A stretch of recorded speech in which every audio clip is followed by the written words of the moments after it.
Avis vascular centre మన దేశంలోనే the best varicose vein hospital. నమస్తే రమ్ గారు. నమస్తే జయ. రమ్ గారు, మనం అడపా చిరంజీవి గారివి కొన్ని స్టోరీలు చెప్పుకుంటూ ఉన్నాం కదా, ఏదైనా ఒక స్టోరీ చెప్తారా? ఆయన 10 కథలు ఉన్న 2 పుస్తకాలు పంపించారు మనకి. 2 పదులా 1 పదా? 2 కలిపి 10. ఓకే, చాలా చెప్పాం కదా. అవునవును. వాట్లల్లో ఇంచుమించు ఆఖరి కథ ఆయన ఫోన్ చేసినప్పుడల్లా మేడం పులి మీద పుట్ర చెప్పలేదు అని అడుగుతారు. పులి మీద పుట్ర అనే ఒక కథ ఉంది. ఇది వారు పంపించిన పుస్తకాల్లో ఆఖరి కథ. ఇవి కాకుండా మళ్ళీ డిటెక్టివ్ స్టోరీస్ 3 పంపారు. ఓహో, డిటెక్టివ్ బాగుంటాయి రమ్ గారు. కానీ నేను ఆ మలుపులు చెప్పలేనని అనుమాన పడుతున్నాను జయ. రమ్ గారు, మీరు కూడా స్టోరీ చెప్పలేనంటే ఎట్లాగా చెప్పండి, మీరు ఆరేది. ఒక్కొక్కసారి అలా అనిపిస్తుంటుంది, అబ్బా ఇన్ని మలుపులు, ఇన్ని సస్పెన్స్, చెప్పలేను. భలే ఉంటే రమ్ గారు, భలే ఇష్టం నాకు. చదివితే బాగుంటుంది, చెప్తే ఎలా ఉంటుందో ట్రై చేయాలి. ఆయన పంపారు, ట్రై చేసి చూద్దాము. చూడాలి. పులి మీద పుట్ర అంటే ఏంటండి? ఇది జానపద గాథే, చెప్తాం. కాదు రమ్ గారు, మీనింగ్ ఏంటంటే పులి మీద పుట్ర, పులి మీద ఇది ఒక సామెత జయ.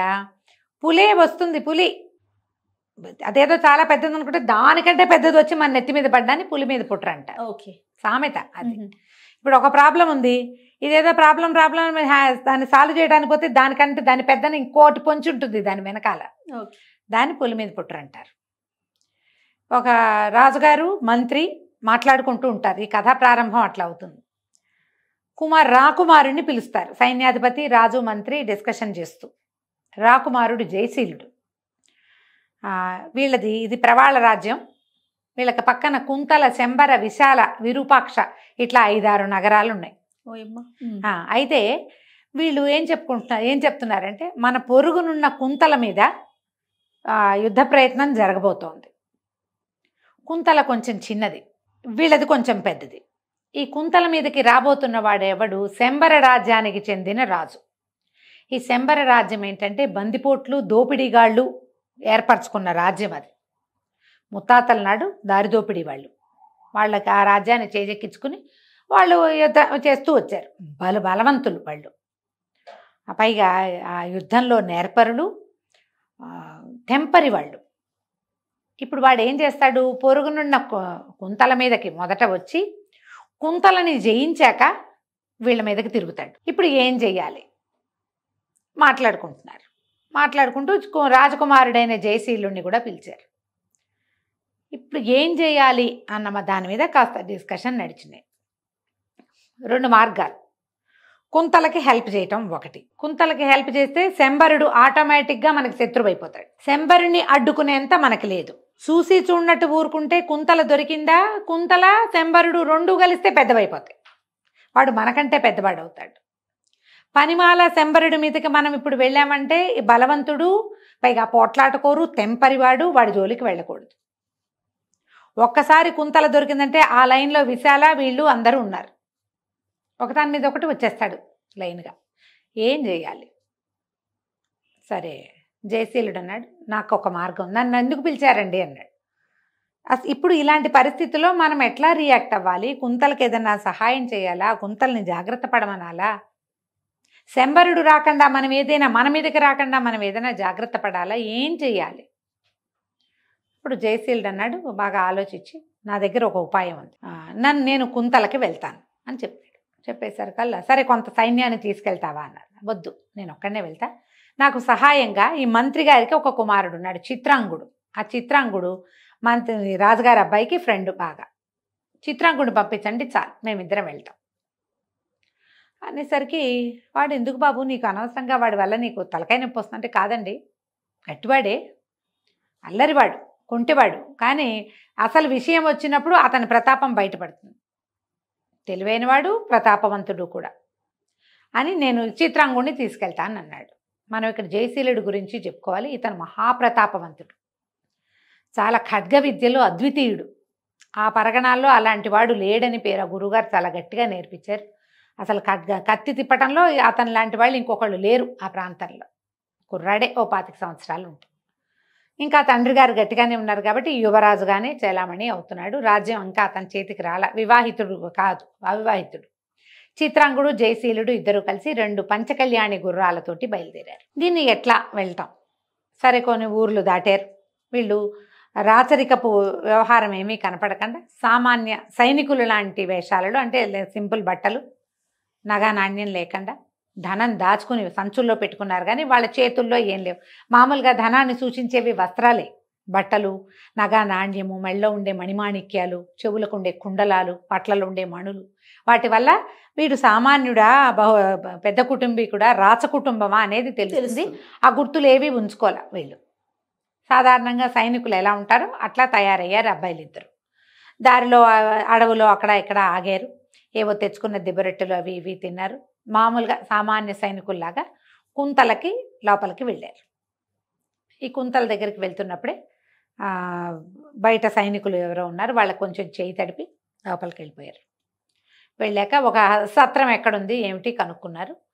ఏమిటి ఇట్లా ఎంతమంది గస్తీ తిరుగుతున్నారు, చాలామంది గస్తీ తిరుగుతుంటే అడిగారు, ఇక్కడ ఏమిటి గస్తీ తిరుగుతారా, ఇది ఎంత జాగ్రత్తగా చేస్తారంటే ఏదో అలవాటుగా చేస్తారు నాయన, మా రాజుగారికి ఏం తెలీదు, ఆయన పెద్దగా వ్యవహారాలు ఏం లేవు, ఆయనకు గుర్రాలు పిచ్చి, గుర్రాలు చూసుకోవటం తప్పిస్తే రెండోది లేదు, అశ్వబలమే ఉంది కానీ మాకు సైనిక బలం ఎక్కువగా లేదు, అన్ని గుర్రాలే ఉన్నాయి, మహాగుర్రాల పిచ్చి రాజుగారికి, పెద్దగా సైనిక బలము అది ఏం పెంచుకోవాలి, చాలా సామాన్యంగా ఉంది, ఈయనంత సమర్థుడు కాదు, ఒక్కగానొక్క కూతురు, ఆ పిల్లని ఎవరో ఒక అయ్యే చేతిలో పెడితే ఏదో జరుగుతుంది, సరే మీరెవరు ఏమిటి అని వాళ్ళు కూడా అడిగితే ఉద్యోగాలు చూసుకోవడానికి వచ్చామన్నారు. ఓ సత్రం చూపించారు, సత్రానికి పోయి తిని పడుకున్నారు. పడుకుని బాగా ఆలోచించుకుని పొద్దున్నే ఏం చేశారు, తమ 2 గుర్రాలని అవతల ఎక్కడో సరస్సులు ఏవో ఉంటే అక్కడికి తీసుకుపోయి బాగా తోమి చక్కగా ప్రయాణం చేసి వచ్చే 3 రోజులు అయింది, మొత్తం శుభ్రంగా తోమారు. తోమేసిన తర్వాత ఏం చేశారు, చక్కగా బజార్ వెళ్ళి మంచి మంచి రంగురంగుల గుడ్డలు పట్టుకొచ్చి ఈ గుర్రాలకి కళ్ళాలకి మెడల దగ్గర చెవుల దగ్గర అక్కడ చక్కగా అలంకారం చేశారు. చేసి ఈ 2 గుర్రాలని తీసుకుని రాజుగారి ఆస్థానానికి వెళ్ళారు.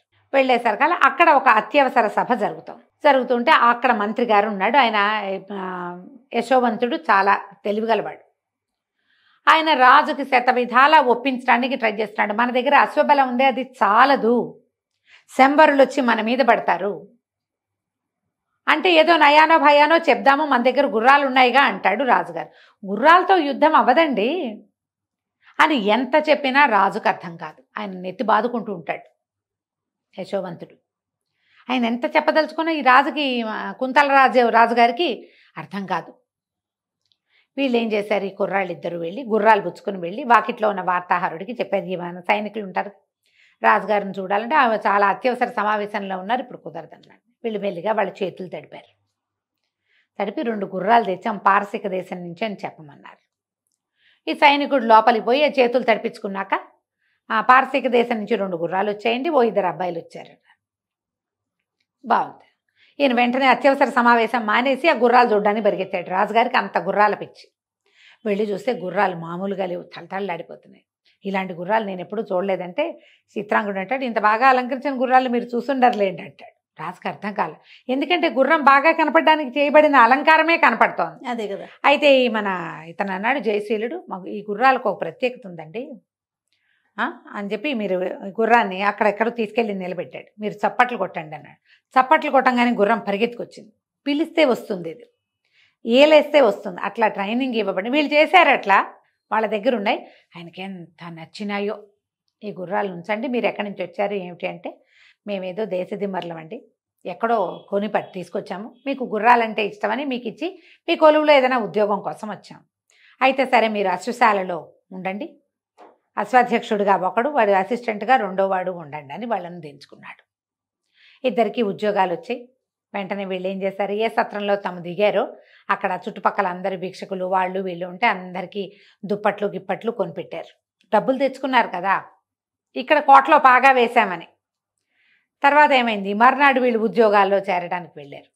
రాజుగారికి ఒకే ఒక అత్యద్భుత సౌందర్యవతి అయిన కూతురుంది. వీళ్ళు గుర్రాలశాల అవి సవరిస్తుంటే రాజుగారి అమ్మాయి సౌందర్యవతి అయిన స్వప్నమాధురి అనే రాజకుమార్తె ఇక్కడికి వచ్చింది. కొత్తగా గుర్రాలు వచ్చాయి చూద్దామని. ఆ గుర్రాలు చాలా బాగున్నాయని వాళ్ళ నాన్న చెప్పాడు. ఓ గుర్రం ఎక్కింది. ఆ గుర్రమేమో ఆ అమ్మాయిని పడేయటానికి ప్రయత్నం చేసింది. ఇతనికి బాగా కంట్రోల్ చేసి జయశీలుడు ఆ గుర్రాన్ని ఆపి ఆమెను దింపాడు. ఆమె కాస్త చూసేసరికల్లా వీడు ఉద్యోగస్తుడిలాగా కాకుండా చక్క తలతల్లాడే మొహంతో శౌర్యము ప్రతాపము కనపడుతున్నాయి. జబ్బలు గిబ్బలు పొంగి మంచి బలశాలిగా ఉన్నాడు. ఈ అబ్బాయి మీద ఇంట్రెస్ట్ మొదలైంది అమ్మాయికి. పొద్దున సాయంత్రం 3-4 రోజులు వరుసగా వచ్చింది గుర్రాలు చూసే నెపంతో. ఈ జయశీలుడు కూడా ఆ రాజకుమార్తె ప్రేమలో పడ్డాడు.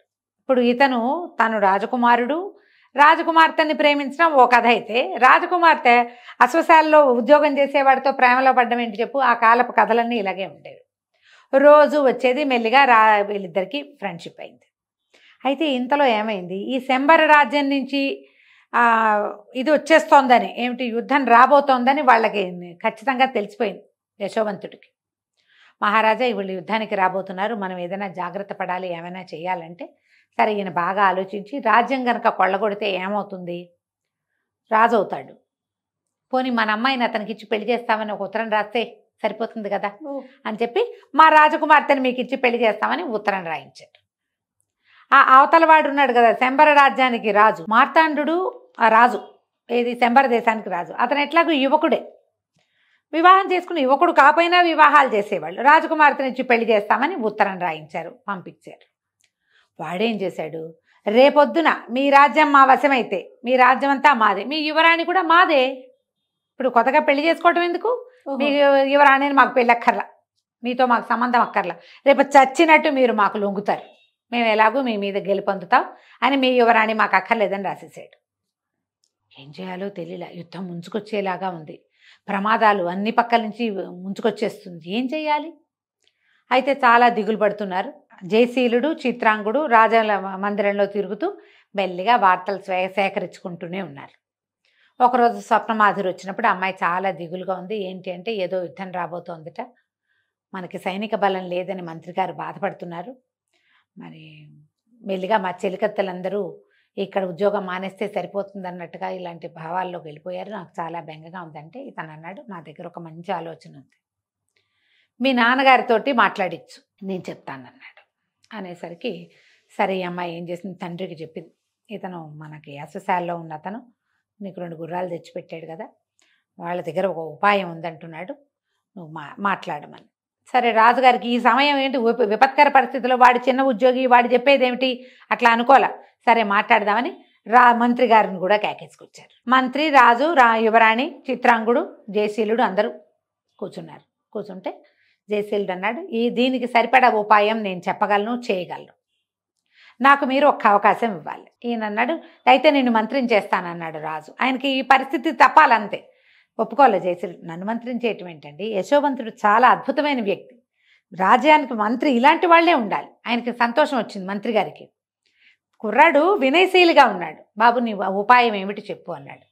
కొన్ని రోజుల పాటు రాజ్యంలో నేనేం చెప్తే అది జరగాలి, వీళ్ళని నయానా భయానా మనం బయటికి పంపించాలి. ఇప్పుడు మన రాజ్యంలో మనకి ఏముందో ఏం లేదో వార్తలు తీసుకెళ్ళడానికి తప్పకుండా కొంతమంది జనం ఈ ఊళ్ళో తిరుగుతున్నారు, అలాగే చేస్తారు. రాజుల విధానం ఏమిటి, కొంతమంది గూఢచారులను పంపిస్తారు, వాడు ఇక్కడ ఆనుపాను తెలుసుకుంటాడు కదా, ఆ వచ్చిన వాళ్ళని మనం మిస్లీడ్ చేయాలి, పక్కదోవ పట్టించాలి. కాబట్టి సైనికులందరూ సైన్యాధిపతితో సహా నా మాట వినాలి, ఇంతేనన్నాడు. ఒప్పుకున్నారు. ఒప్పుకోగానే ఇతను ఏం చేశాడు, కొంతమందిని సెలెక్ట్ చేశాడు. రాజుగారికి ఎంత సైనిక బలం ఉందో, ఎంతమంది వచ్చినా తిప్పికొట్టి విసిరేసి పారేయగలరు అని ఒక పుకారు లేవదీశాడు. ఈ కుర్రాళ్ళందరూ అక్కడ ఇక్కడ కూర్చుని, యుద్ధం శంబర యుద్ధం, వాడేం చేస్తాడు, వాడి దగ్గరే ఉంది కత్తి కటారు తప్ప, మన దగ్గర విచిత్రమైన ఆయుధాలు ఉన్నాయి తెలుసా అని చెప్పడం మొదలుపెట్టారు. పెద్దవాళ్ళు అదేమిటి మన దగ్గర గుర్రాలేరా ఉన్నాయంటే, కాదులే తాత నీకు తెలీదు, చాలా చేస్తున్నారు, అసలు ఎప్పటి నుంచో జరుగుతుంది తెలుసా అని కుర్రాళ్ళు. ఒక 10 చోట్ల మాట్లాడేసరికల్లా ఇవి ఆనుపాను అందుకోవటానికి జనాలు మాట్లాడే చోటకు చేరతారు గూఢచారులు. అయ్యి బాబాయ్ వీళ్ళ దగ్గర గుర్రాలు ఉన్నాయనుకున్నా, వీళ్ళ దగ్గర అదేదో ఉందా అని వాళ్ళు ఒక్కొక్కడు తెలుసుకోవటం మొదలుపెట్టారు. ఊరంతా ఇదొకటి. అక్కడి నుంచి రెండోది ఏం చేశారు, ఆయుధాలు తయారు చేయడానికి ఒక ప్రత్యేక స్థలం ఏర్పరిచాడు, కొత్త ఆయుధాలన్నీ. ఇదొకటి జరుగుతుంది కార్ఖానా. అక్కడి నుంచి ఈ ఉన్న సైనికుల్లోనే పదునుగా బాణాలు వదలగలిగిన వాళ్ళని ఒక గుంపును తయారు చేశారు. మీరందరూ కోట గోడల మీద ఉండండి, మీకు ఎస్ అన్నప్పుడు బాణాలు కొట్టేయండి, మనిషిని పడగొట్టిన వాడికి 100 వరహాలు చొప్పునిస్తాం, మీ జీతంతో పాటే ఎక్స్ట్రా అనగానే వీళ్ళు బాణం లక్ష్యశుద్ధిగా చేసేవాళ్ళు రోజు ప్రాక్టీస్ చేసుకుని స్పీడ్ అయ్యారు. ఇప్పుడు ప్రాక్టీస్ చేయాలంటే వాడు అక్కడెక్కడో చేయడుగా, ప్రతివాడు పొద్దున్నే పనిచేసి సాయంకాలం ఇంటికి వెళ్తాడు, వాకిట్లో నుంచి బాణాలు వేసుకుంటాడు. చూసిన వాళ్ళకి ఏమనిపిస్తుంది, అమ్మో వీడు ప్రాక్టీస్ చేస్తున్నాడు అంటే రేపొద్దున ఏదైనా వస్తే వీడు ఇదనమాట. ఇలాంటిది కొంత జరిగింది. ఈ జనాల్లో ఒక్కొక్కళ్ళు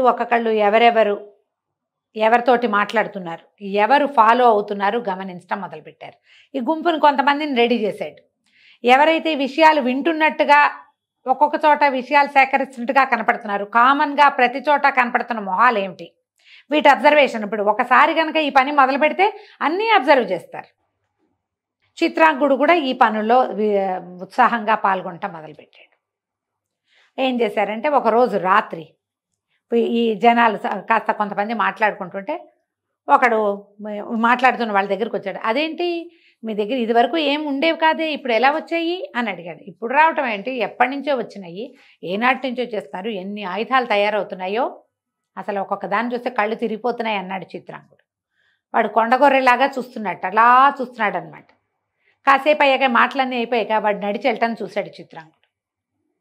వీడు ఎక్కడికో వెళ్తున్నాడు అని చెప్పి వాడిని ఫాలో అయ్యి వెళ్తే వాడు కోట గోడలు దాటేసి బయట కొంతమంది జనాలు ఉన్న చోటకి వెళ్ళాడు. ఆయుధాలు తయారవుతున్నాయట, మీరందరూ వెళ్ళి మార్తాండుడికి తెలియజేయండి, ఇలాంటివి మాట్లాడుకున్నాక అసలు ఇవి ఎక్కడ తయారవుతున్నాయో చూడడానికి వీళ్ళు వరుసగా ఈ కోట గోడల దగ్గర చేరి లోపలికి రావడానికి ప్రయత్నం చేశారు. వెంటనే చిత్రాంగుడు విజిలేశాడు. వీళ్ళకి ఈలే వాళ్ళ సాధనం. వేగాన్ని కోట గోడల మీద రోజు ప్రాక్టీస్ చేస్తున్న బాణాలు వేయటం వాళ్ళు నుంచున్నారుగా, టపా టపా టపా టపా బాణాలు వేశారు. ఇక దొరికిన వాడికి దొరికినట్టుగా దొరికేశారు. మనుషులు కనపడుతుంటే బాణం వేయటం సులువు కదా, అందరికీ తగిలినాయి. మొదట ఈ విషయాన్ని తెలుసుకున్న వాడు మాత్రమే బతికున్నాడు, మిగిలిన వాళ్ళంతకీ తగిలేసింది. బాణాలేసి కొట్టిన ప్రతి వాడికి 100 వరహాలు ఇచ్చారు. వాళ్ళు ద్విగుణీకృతోత్సాహంతో పనిచేస్తారు, అంతేగా. అక్కడి నుంచి నాకు 100 వచ్చింది, నేను పని చేశాననగానే రెండో వాడికి ఉత్సాహం వస్తుంది, నేను కూడా ఏదో ఒక పని చేస్తాను, ఏదో ఒక విషయంలో జాగ్రత్త పడతానని సైనికులు కూడా కూడడం మొదలుపెట్టారు. ఎక్కడెక్కడ కుర్రాళ్ళు సైన్యంలో చేరడానికి ఉత్సాహం చూపిస్తున్నారు. కుర్రాళ్ళందరినీ లైన్లో పెట్టుకున్నారు. వీళ్ళకి ట్రైనింగ్ మొదలైంది. అక్కడి నుంచి ఆయుధాగారాలు మొదలైనాయి. అసలు ఊళ్ళో 10 చోట్ల ఆయుధాలు తయారవుతున్నాయి అనేంత సినిమా చూపించారు. ఈ మిగిలిపోయాడుగా ఒకడు, వీడు పరిగెత్తుకుంటూ మార్తాండు దగ్గరికి వెళ్ళాడు. చాలా ఉందండి సైన్యము, అసలు ఎన్ని బాణాలు వేశారో, అందరూ పోయారు, నేను ఒక్కడనే మిగిలాను. ఊళ్ళో 10 చోట్ల ఉన్నాయట ఆయుధాగారాలు, ఎక్కడెక్కడ తయారవుతున్నాయో తెలీదు, ఏమైపోతుందో అర్థం కావట్లేదు అంటే వీళ్ళు ఏమన్నారు, అలా కాదు, మేము ఒకసారి వచ్చి కోటలో వెతుకుతాం, ఒక గుంపును పంపిస్తానన్నాడు. ఈ కోటకి అన్ని పక్కల గోడల మీద నుంచి పైకెక్కటానికి అవకాశం ఉంది. కోట గోడ కూడా ఇట్లా సాఫీ గోడ కాదు, మలుపులుగా ఉంటుంది. ఆ మలుపుల్లో ఎక్కేసేయచ్చు ఈజీగా. సరే వీళ్ళు ఒక 200 మందో 180 మందో కోట గోడలకి ఎక్కడం మొదలుపెట్టారు. అయితే ఈ గోడల మలుపుల్లో ఇంతంత హంసల్లాంటి బొమ్మలు ఉండే. ఆ హంస ఇట్లా వంగి ఉన్నట్టుగా కనిపిస్తోంది, చెక్క హంసలాగా కనపడుతోంది, అలంకారానికి పెట్టారు. ఈ పైనుంచి కింద నుంచి ఎక్కుతూ ఉంటే సడన్గా ఆ హంస నోట్లోంచి ఇంతంత 25-30 బాణాలు రావడం మొదలుపెట్టాయి. ఓ బాణం తప్పుతుంది, అన్ని బాణాలు ఎందుకు తప్పుతాయి? బాణం తగిలిన వాడు తగిలినట్టు చచ్చిపోయారు, మొత్తం కింద పడిపోయాయి. పైగా వీళ్ళ శరీరాలు నల్లగా మాడిపోయినాయి, విషపు బాణాలు. ఈ చెక్క హంసల్లోంచి బాణాలు రావటం ఏంటి? ఇదేదో కొత్త విద్య, మనకు తెలీదు, వీళ్ళకి తెలుసు. మళ్ళీ కింద పడిపోయిన వాళ్ళని కింద ఉన్న వాళ్ళు మోసుకుపోయారు, అంతా చచ్చిపోయారు. 2-3 మిగిలారు అంతే వాళ్ళు. ఇది కూడా మార్గం కాదు. ఏమిటి ఈ ప్లాన్లు ఎట్లా వస్తున్నాయి? ఇంతకుముందు వీళ్ళకి ఏమీ లేదు, ఈ చెక్క హంసలు కొత్తగా పెట్టబడ్డాయి. అప్పుడు మెల్లిగా వార్తలు తీసాక ఇదంతా ఒక యువకుడు నడిపిస్తున్నాడు. వీడేవిడ్రా పులి మీద పుట్రా, వాడెవడు? రాజకుమారుడు కాదు, రాజకుమార్తెకి వివాహం కాలేదు, రాజుగారికి అసలు కొడుకులే లేరు, మంత్రికి కొడుకులు లేరు, కూతుళ్ళే ఉన్నవంతా. వీడెక్కడి నుంచి వచ్చాడు?